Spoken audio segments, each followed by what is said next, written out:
Hey guys, welcome back to the LFC Transfer Room. My name's Liam, and as always, I'm your host. Once again, joined by Firmino's number one fan, living the high life after yesterday's goal. Tommy, how are we doing, mate? Don't sound too annoyed. I'm buzzing. We won finally. Firmino, after that poor first half, good showing. Great showing. Second half, generally really good. I don't know if productive there. Not that anyone cares. The questionable open goal. I'm going to pass it as well. We won't mention that though. And obviously the fact man Richie is back. How are we? Very well. Also feeling good. Yeah, very nice to be recording after a win, especially in the league. I know we recorded after Leipzig. But again, another important win, really. And it doesn't matter who it was playing against, whether it could have been top of the league or bottom of the league. A win is a win, and that's very important at the moment. Very much so. So as always, we are going to jump straight into it with transfer talk.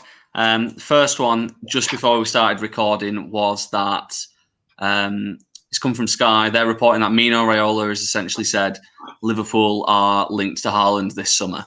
Now, everyone listening, everyone watching, for those of you on YouTube, hi. You all know who Erling Haaland is. If you do want to hear us talk about him a bit more, we spoke about him last week, so we don't want to go over old ground and waste our time and waste your time. Everyone knows Haaland. We've been linked with him. That's the news.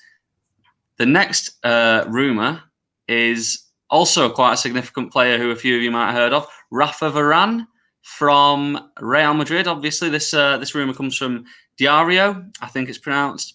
I might have butchered that. Sorry, I'm not sure. But his contract's running out summer 2022, so next summer. And Madrid are essentially saying that, it's been reported that they're willing to listen to offers.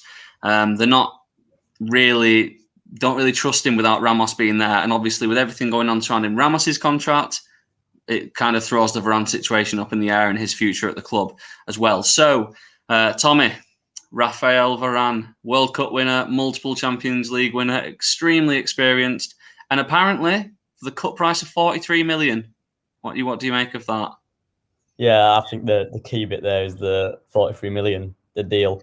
Obviously, he's a quality player, and imagine the combination of him and Van Dijk would be ridiculous. But I don't know how credible that outlet is and whatnot. So I take all these sort of rumours with a pinch of salt. But if that was 43 million and we want a defender, I don't see why we wouldn't be interested. And that's a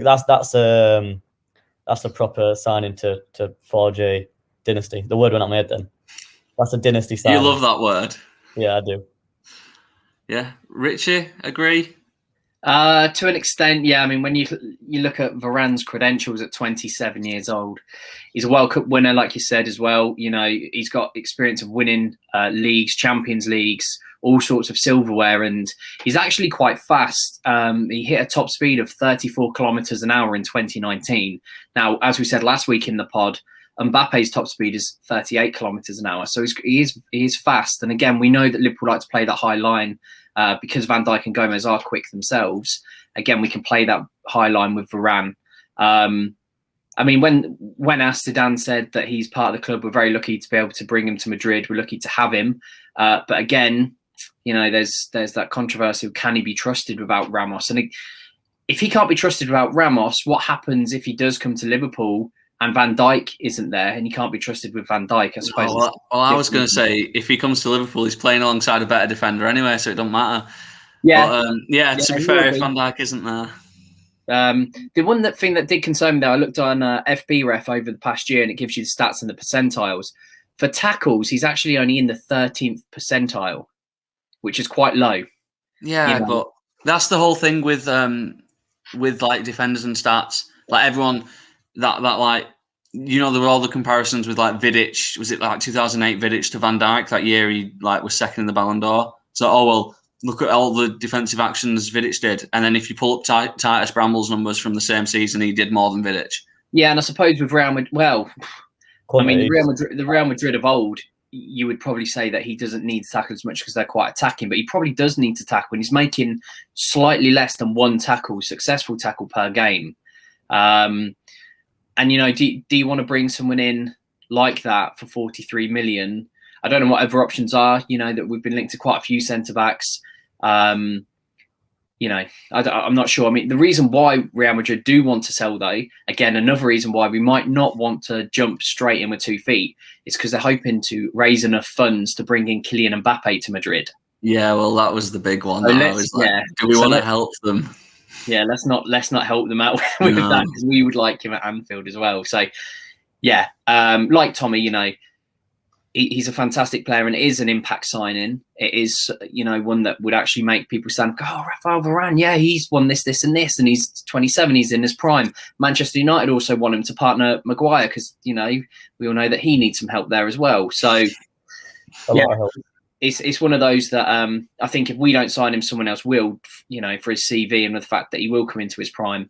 So watch this space, I suppose. We'll always be linked, I think, to centre-backs at this current situation as well. Definitely. We'll see. Yeah, I mean, for me, just to sort of not go over too much what you guys have said, but the big thing for me is like the Ramos situation. Like the first time I watched Real this season was when they played Shakhtar the first time in the Champions League, and Ramos wasn't there. I think he was injured or suspended. Probably the latter, knowing Ramos. But obviously it was just Varane and someone else, maybe Militao, maybe Nacho. I can't quite remember off the top of my head.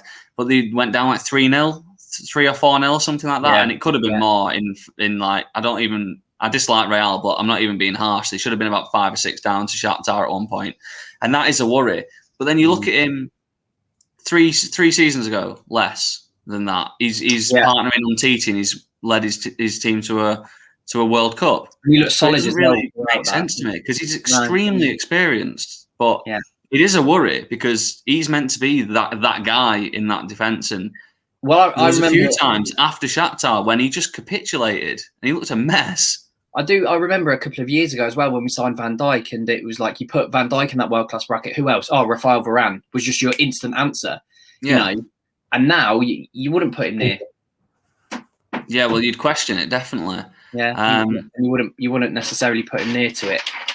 So yeah, I don't think a lot of us haven't watched as well. I think because he plays for Madrid, so he gets that hype alongside his name, and he gets a good FIFA card. So people, I'm sure he is quality. Don't get me wrong, but equally, I've not seen him with my own eyes. I can just say, based on what I've seen this season, the most recent version of Varane that I've watched, he's not really impressed me as much as he has in the past. And like you say, I don't watch anywhere near as much La Liga as I used to, or in compared to like the Bundesliga. That's probably the one I watch most outside of England. Yeah. But we'll move it on to a guy from another league that I don't watch enough for my liking, is Rodrigo de Paul. So Udinese, I believe he is, 26 years old, and the rumours come from, is it Tutto Sport? Yeah, Tutto Udinese. Yeah, Tutto Udinese. So Tommy, you were quite keen on sort of taking the lead on this guy, so I'll let you fire away. What have you got to say on young Rodrigo? I think he's a quality player. He got 33 goal contributions before this season, the last 2 seasons from midfield. He's got the leadership quality about him, which, especially if we're losing Gini, it's just replacing, getting another leader in. He seems like he's got a bit of a personality and attitude. He does give me them sort of similar to a Grealish vibe or something like that. He's nice on the ball as well. Just a midfielder that can contribute. And since Coutinho left, when he played there, or Gerrard, we've not had a heavy number of contributions from midfielders. And that's something we really are missing. And I think he just fits the profile perfectly. Leeds looked at him heavily in the summer, and they're looking at Rafinha. I think Leeds are on our wave with having a good sort of scouting team, and he's clearly got the. He'll have a few teams going after him in the summer, I'm sure. And well, Inter are linked as well, aren't they? I think. Yeah. But I think they're like like both Milan teams. They've kind of shafted themselves financially. I think we're sort of ahead of them in the pecking order on who can afford him. But Richie, what do you make of this link, and what do you make of the player? Yeah, I mean, again, like you, I'm not familiar with the link, but no smoke without fire. I think there's a couple of times actually that De Paul has been linked with Liverpool throughout different outlets, and we've obviously just chosen this one. But yeah, you're right. I mean, like we've said all along, Liverpool are in a very healthy financial position compared to most teams in Europe. And Udinese want to cash in around about 34 million, and they think that Inter Milan can't really afford that price. It probably would be Liverpool. Something that's quite interesting. I mean, we've looked at a lot of midfielders, and I think it's one of those that we will look at midfielders because of the situation with Gini Wijnaldum's contract. Lots of midfielders have been linked to Merseyside, and we've looked at some of them. Florian Neuhaus was one that we looked at. Renato Sanchez we looked at last week, and also Pedro. The Pedro Goncalves. Goncalves. Yeah. I presume that's how it's pronounced. So we haven't actually looked at him, and that's one for future podcast episodes. So I took all of those midfielders who we're linked with, and I looked at goal participation. So any sort of build up to a goal, whether it is a goal or whether it's an assist. And the pool has a 34% goal participation. And that means he's been involved in 34% of, Udinese's goals that he's played in. Renato Sanchez, who we spoke about a couple of weeks ago, has a 4% goal contribution. The different types. It's the Gini Wijnaldum mold. Yeah, exactly. I know they're different. But if we are looking for someone who is contributing, like we've said in that final third, then Renato Sanchez is not the one. Florian Neuhaus, who we've spoken about before, and it got picked up in the week by Christian Falk as well, saying that we linked to him, has a 20%. But Pedro Goncalves has a 38%. Where does he play, actually? This Pedro? He's a midfielder playing for Sporting. Yeah. Sporting? Yeah. Oh, so he's like a better Bruno then? Better, yeah, hugely. He has played 8 times as a winger, but he has played 9 times as a centre midfielder. Now, again, we might look at him in more depth in a future pod, but those two are streets ahead for their goal contributions, from midfield. And as Tommy said, we haven't really had anyone since Coutinho to regularly, score. We've had the old thunderbolts on occasion from Oxlade-Chamberlain. Naby Keita looked like that player, but he needs to stay fit. So, yeah, he could offer the goal scorer in midfield goals that we need, really. And, he's netted 5 times in 22 appearances this season. So, yeah, he looks like a player that Tommy has certainly swung for us. Yep. Yeah. Again, like you say, for me, and looking at what type of player is he going to be, trying to compare him to who he's like in the Liverpool team, he's like that Naby Keita player. And when we say, I think at the moment we're looking at 2 different types of midfielders, and one's the Neuhaus and the Rodrigo de Pauls, and one's like your Zakarias, your Renato Sanchez. One of them's going to recycle possession like Wijnaldum does, like Henderson will. One of them's going to be like Keita, Oxlade-Chamberlain when he was in his prime a few years ago. And just want to touch on sort of Rodrigo de Paul's stats in terms of ball carries and that kind of thing. He's actually in the 99th percentile for midfielders in Europe's top 5 leagues for progressive carries with the ball. Dribbles completed is in the 98th percentile. Touches in the opposition box compared to other midfielders in Europe is in the 93rd percentile. And for progressive passes, he's in the 91st. So when we discussed Neuhaus 2 episodes ago, I think it was, his numbers were daft in terms of how progressive he is. But Rodrigo de Paul just is even better than what Neuhaus is. Now, for me, it's just maybe it's a question of the Serie A. Serie A is not quite what it was a few years ago. I think Bundesliga, away from Bayern, there's like a little group who are quite competitive. I'm not quite sure Serie A is that competitive. It's quite hard to compare players from different leagues, but both of them look really good. But De Paul's numbers are just ridiculous at the moment. Yeah. Well, that's enough on Rodrigo. There is big news, sort of away from transfers, if we will. It might help us in the transfer market. We're not really entirely sure, but it's to do with the Redbird acquisition of FSG, or a 10% stake in FSG. And I'm not the expert on this one. Neither's Tommy, unfortunately. So we've got the fact man himself. Throw us some numbers, Richie. What does this mean from a Liverpool perspective? Okay, so the main thing is that, we don't get too carried away with this, because Redbird is committing to a $750 million stake in FSG's overall company. Okay, so that is encompassing everything that FSG own. That's the Boston Red Sox, it's their NASCAR team, and it's Liverpool as well. So, it's one of those that Liverpool, again, this is money that will go into FSG. So it's completely up to FSG what they do with this money. there's several ways in which you can look at it. Okay, now FSG own the Boston Red Sox. They also own a minor league baseball team who I'll go into in a little while, and the NASCAR team called Roush Fenway Racing. So obviously all of those sports teams will also help that money goes into their teams as well. So there's quite, this money, it's going to have to go three ways if they are going to split it. But FSG might just see this as, do you know what? This is $750 million in our back pockets. We're going to allow our shareholders to benefit from this and enjoy it. But also think about, it cost FSG around about £300 million to buy Liverpool Football Club. Now, they already are in baseball. They're already in football. They're already in NASCAR.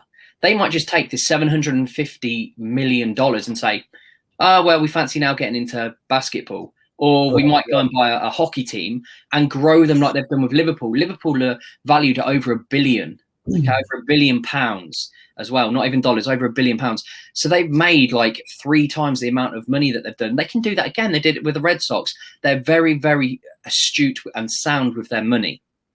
That being said, they have taken a hit amongst Liverpool fans about not spending money, about the decision to furlough staff, about their involvement in Project Big Picture, the European Super League, the January transfer window and the panic buying. So there could just be some faith repaid back into there. Now, as a Liverpool fan, I'm not expecting $750 million just to say, there you go, Jurgen, there's your transfer fund. I wouldn't mind if there's about an extra 50 to 100 million in there for it. But again, it's their money. It's not Liverpool's. It doesn't go into Liverpool. It goes into their bank accounts and they can do what they want with it. So it does, again, they keep, FSG have said several times, and I think it's been more current in the past few weeks. They have said that they want to build a sort of Red Bull approach, take a Red Bull approach. So, you've got Red Bull Leipzig who are fed by Red Bull Salzburg. So this group, Redbird, owns French League Two side Toulouse. And it's said that Liverpool are admirers of the Red Bull model. So you might say, well, actually, Liverpool will benefit whether or not money comes in or not, because they'll have that partnership with Toulouse. So FSG own a baseball. They what? Sorry, for all the next breakthrough Toulouse players. Exactly.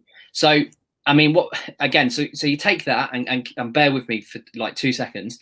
FSG in 2007 bought a baseball team called Salem Avalanche, which is based in Virginia.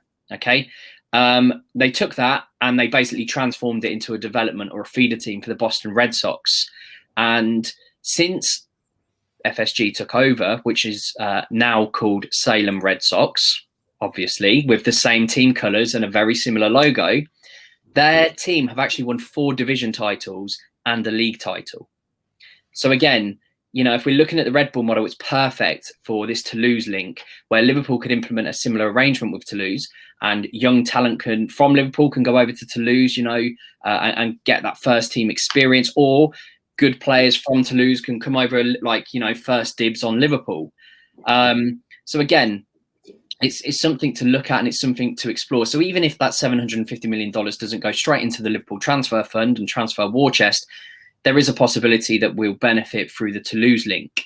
They also Redbird have just bought quite a sizable share in one of the biggest sports agencies in the world, Wasserman. And our very own Joe Gomez is represented by them, as long as Federico Valverde, Husam Ayer, and Gio Reyna as well. So there's quite a wealth of top talent that this agency have that Red Bull have, bought a stake in. That could also potentially work in Liverpool's favour. One downside of it is that if Redbird are successful, they will own 10% of whatever FSG own, which means should some Arab prince come in and offer £8 billion for Liverpool, both parties would obviously have to make that decision rather than one. So it is another decision maker to consult with over strategic decisions and directions.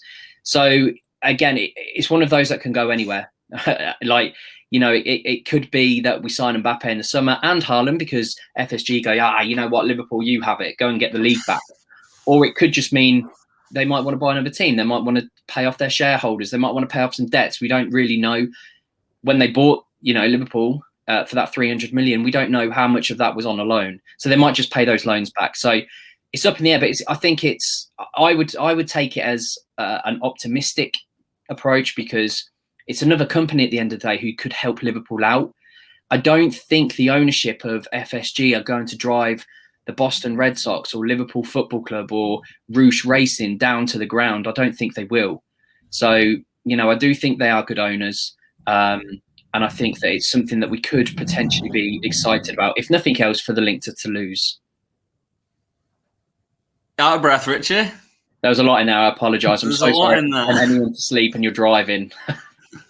Just, obviously last week I spoke on Pats and Daka and I discussed Salzburg link with Liefering and how they're sort of just players bob in and out of each team whenever they want. So for the Toulouse link, which could come about with this acquisition, just a few players that they've had the last few years. Ibrahim Sangare, who went to PSV over the summer. They also had a young lad who's called Quadio Kone. He went to Mönchengladbach last summer as well, and he's been loaned back to Toulouse for his development. Alban Lafont, who is now at Fiorentina, I believe he's on loan back in France somewhere. But young goalkeeper, he was really highly rated goalkeeper, wasn't he? Highly rated goalkeeper. He's still only young, but he's another one who came through their youth team. Jean-Claire Todibo, who is he still at Barca? I don't know whether they got rid of him, but he went to Barca when he was quite young. Yeah. Issa Diop, who is now at West Ham, and I think we were linked with him like a year or so ago as well, I believe.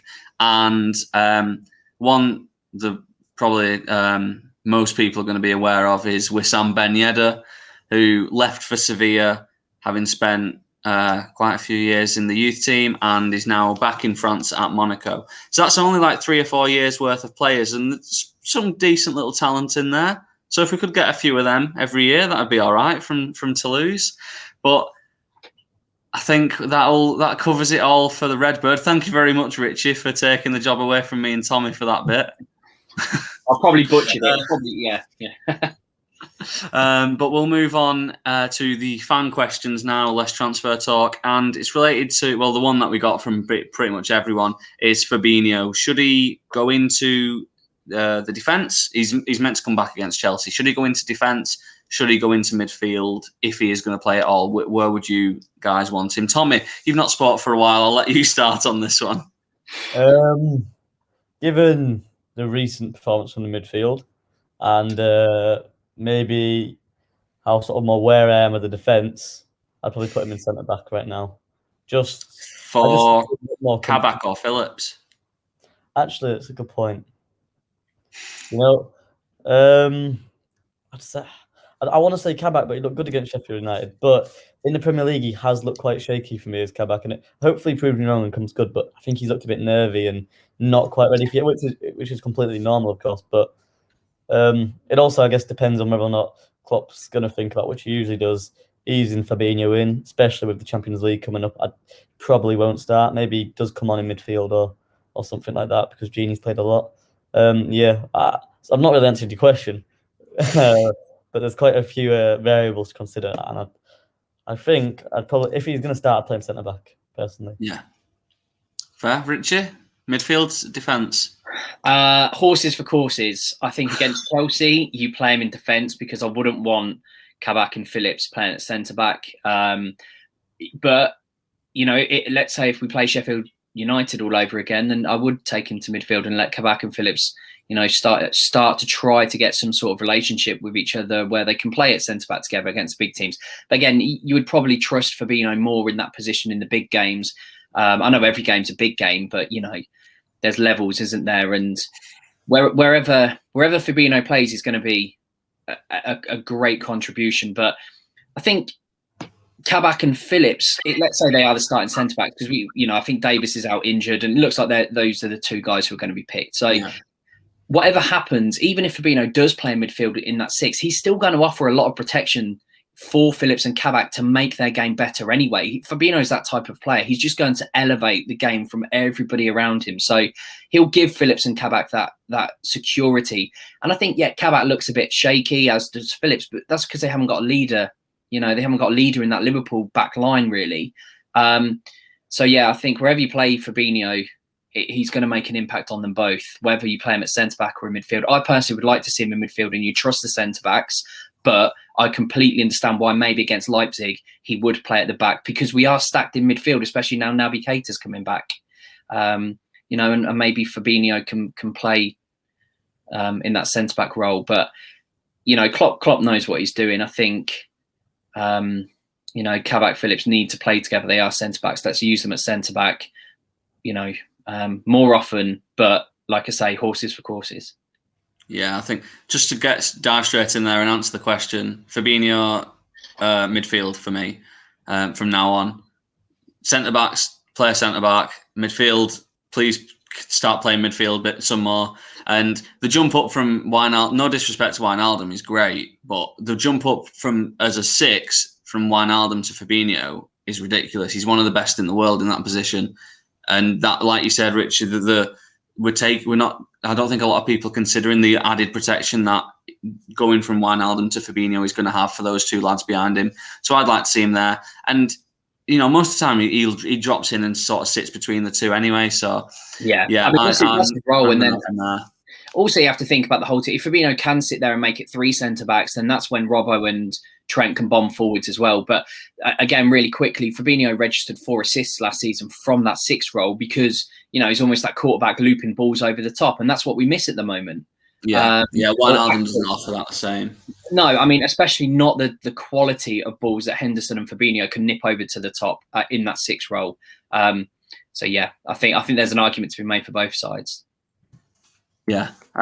Just to move on really quickly, Richie, because your Redbird has took us nearly to the time limit here.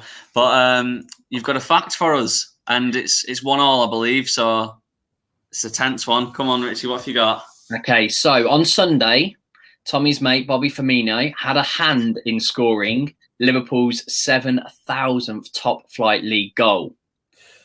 But who holds the record for scoring the most league goals for Liverpool with 244? It's Tommy's turn to go first, isn't it? I feel like this is like a really easy question. I'm going to expose myself. Is the question simply most Liverpool league goals? Yeah, essentially. Who has the record for most league? Ian Rush. Yeah, that's who I would have gone with, Ian Rush. He has the most goals, but not league goals. So I'm just looking for just league goals. Wait. Billy Liddell. I can give clues if you need them. Billy Liddell. I didn't get a clue. I'll give you a clue, Tommy. He played in the 1966 World Cup in all of 6 England games and scored 3 goals. I know it. No! Well done, Tommy. Yeah. Nicknamed Sir Roger, played under Bill Shankly, MBE, ranked number 13 on the 100 players who shook the cup and was inducted into the English Hall of Fame in 2006. So, yes, Roger Hunt. I believe that's 2-1. You've done us dirty there. That instantly I was like, let's see, Ian Rush, what's he on about?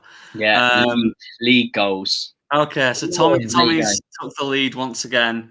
To wrap it up today, it's my unpopular opinion, and mine is that Klopp should be more open about injuries to the press and, you know, to the fans in general. He's far too often he's like, it'll be a couple of weeks, and then 3 months down the line, the player's locked in the basement somewhere. We've not seen him training, images, anything. Like, what's going off? So for me, Klopp should be more open about it. And just be blunt. If he's going to be out for 3 months, just tell us. I'd rather not sit here waiting for Jota to come back. I'm talking about Jota. That's not unpopular. I think you're spot on. I've been having the same. I don't think we have some sort of right to know, but it's too secretive at Liverpool. It's too secretive. Well, I say it's unpopular because I put it on Twitter a few weeks ago, and I don't get many people replying to me anyway. But I had a few people saying like, well, why should Klopp care what you think? I'm like, not me personally, just like fans. He cares about the fans, surely. We're the club that he manages. Like, surely he wants us to be aware of what's going on. I just thought maybe one of you guys might sort of have that opinion that, well, he can keep his cards close to his chest or something like that. Is my argument. Everything Klopp does is usually a very good reason behind it. So it's probably benefited us in some way without us really understanding. Yeah, but it's just annoying from the outside looking in. Richie, agree? I know why he does it. He does it because he doesn't want to give the opposition a head start. In fact, he even said what happened with Jota this weekend. Apparently, he was ill, and there's rumours going around left, right, centre. But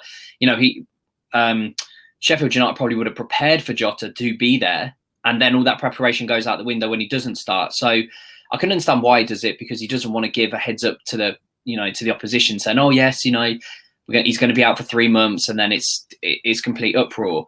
I think what he could do though is definitely adopt a Pep Guardiola approach, and Pep always says that Man City players are out for far longer than what they are. Kevin De Bruyne is out for 2 months, and he's back in like 3 weeks. I think that psychologically, you think that there's two ways to look at that. Psychologically, teams who are planning to play Man City in those 2 months think, great, they've lost their best player. One of the best players in the league, one of the best players in the world. A month later, he's back, and all of those plans are out the window. And fans are happy as well, because they think, oh no, like we've lost him for this amount of time, and then it's like, surprise, we're back, and it's so much more impactful than rather than just saying, not talking about injuries, we'll be back in a few weeks. Yep, few more weeks. No communication about Shaqiri as well. Whenever he's off or Keita, he's doing rehab. Keita was like, he's doing his rehab. Again, no time frame. Whether that's to be fair, prior to Matty being out for the season, and he had like a few knocks, obviously. Yeah. Matty kept being in and out, and there was no time scale given. Gomez, not this time, but I think it was last season or the season before, Gomez was out for a while. And there was nothing about that, and we just didn't see him for about 3 months, I think. Yeah, and he just said at first it was like a few weeks. Yeah, I mean, he is very coy about it, but again, that's his decision. I think Pep this time probably has it right, but at the same time, if Jurgen thinks that he has to withhold that information, then that's completely up to him. He's the manager. He's stopped the drought. He's changed us. So yeah, it is frustrating. I get it, especially when you're trying to write a match preview and it's like, oh, is someone going to be in it? Are they not? Are they not? And so yeah, but it's Klopp, and like Tommy said, he very rarely gets things wrong. Yeah. Oh well. There's a slight bit of disagreement there from the two of you. There's a devil's advocate. You understand my reasoning, though. But yeah, that's it. If anyone does just die hard disagree with me, let me know. Call me whatever you want on Twitter. At least then I can say at least it was unpopular. But that will be all for today, guys. Thank you very much for listening, for making it this far. As always, back next week, same time, same place, YouTube or Spotify or whatever you're watching, listening on. Until then, bye-bye. Bye.